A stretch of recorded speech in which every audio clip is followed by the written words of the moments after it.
जय श्री कृष्ण गुरुपादका स्तोत्रम श्लोकम 7 क्षमादिषट्क प्रदवैभवाभ्यां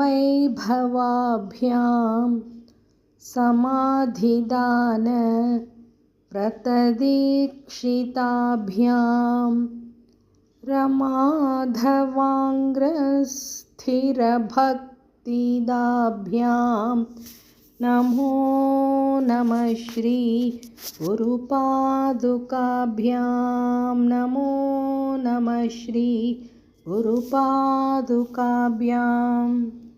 இப்போ இதை எப்படி பிரித்து படிக்கிறது பார்க்கலாம்.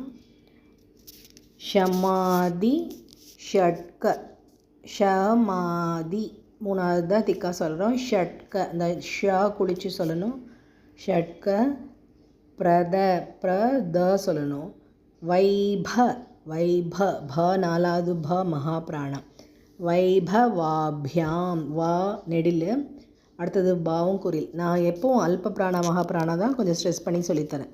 பிரத வைபவாபியாம் சமாதி தான விரத தீக்ஷிதாபியாம் ரமாத ரமாத வாங்கிரிஸ் ரமாத அந்த திக்கா சொல்லணும்.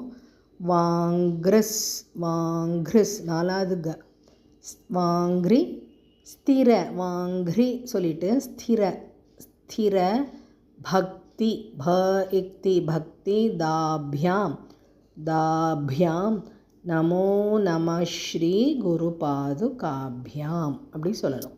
இப்போ இதோட அர்த்தத்துக்கு போகலாம்.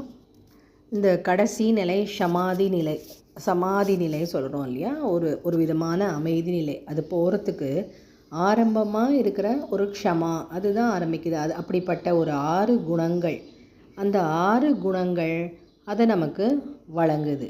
அது இல்லாமல் நம்ம எப்பயுமே பரோபகாரம் பண்ணுறதுக்கும் தன்னலம் இல்லாமல் இருக்கிறதுக்கும் அப்படியெல்லாம் நல்ல நல்ல குணங்களோடு இருந்து கடைசியில் அடைய வேண்டிய அந்த சமாதி நிலையை அடையிறதுக்கு குரு பாதுகைகள் நம்மளை தூண்டுது.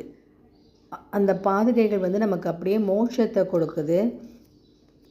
அப்படிப்பட்ட ஒரு சிறப்பான பாதுகைகள் குருவோட பாதுகைகள்.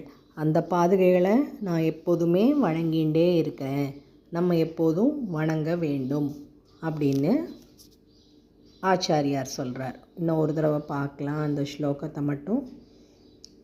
ஷமாதிஷட்க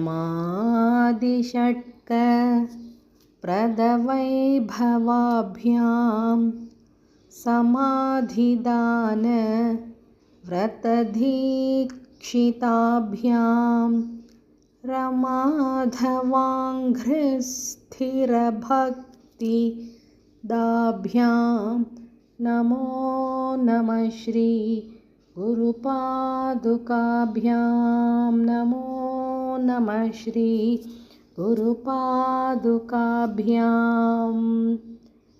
ஜெய் ஸ்ரீ கிருஷ்ணா. அடுத்த ஸ்லோகத்தில் பார்க்கலாம். ராம் ராம்.